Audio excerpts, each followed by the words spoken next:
using Microsoft Excel, you are placing data into individual cells. The cells are located within columns, which are lettered from the top, such as column A, column B, column C, etc. And the cells are located within rows. Rows are numbered from the left-hand side. For example, row 1, row 2, row 3, row 4, etc.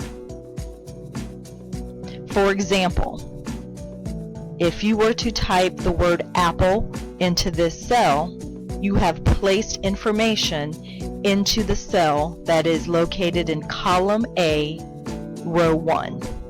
That is A1.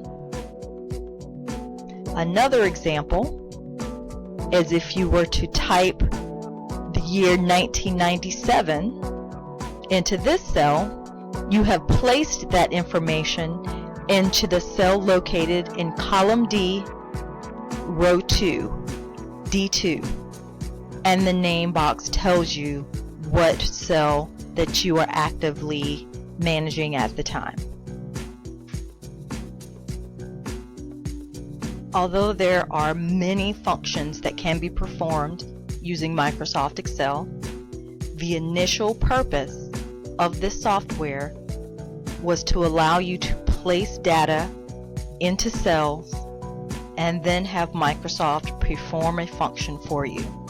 For example, placing numbers into these cells and then asking Microsoft Excel to perform a function such as adding them together to provide you the sum. Although there are a myriad of tools that you can now use Microsoft Excel to perform, when entering data into a spreadsheet, you have two options. You can click inside a cell and begin typing the information.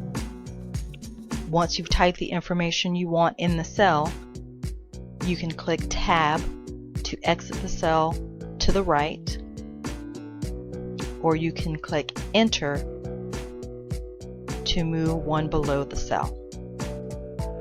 For example, after typing 55, hitting Enter, I've moved one below that cell. The other option for entering information into a cell is to type that information into the formula bar. So if I click into the formula bar and type data, it shows up into the cell that was highlighted. If I wanted to type 88, I could do so by clicking on the cell and typing 88 here, or clicking into the formula bar and typing 88 in the formula bar.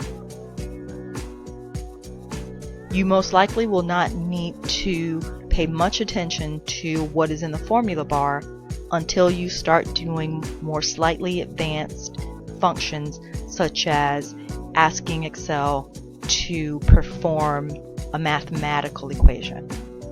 For example, if we wanted to add all of the numbers in this short column, we can do so by clicking the Auto Sum button. And here you will see that Excel has given you the sum of these numbers, 363, but the information in which it used to come up with 363 is in the formula bar. The equation is asking for the sum of the information that's housed within A1 through A6. A1 through A6.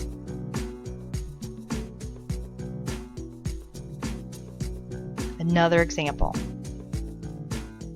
If you are given a spreadsheet and you see a number and you wanted to check whether that was something that was typed or is a formula, that would be a time to use the formula bar. If you were given a spreadsheet that had 4, 5, and 9, you could see that this 9 is here because the 9 was the only thing typed into that cell, thanks to the formula bar showing you if there's a formula behind it. And this column, which has a 4, 5, and 9, you can see that this 9 is here because the formula behind it is the sum of what is in E1 through what is in E2.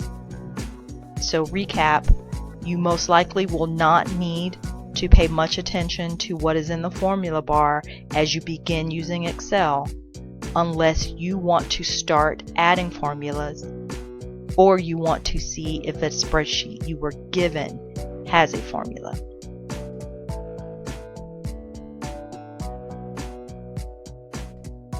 By highlighting all of the rows that I've been using and hitting the delete key, I've deleted all of the information I just typed as I move on to the next topic.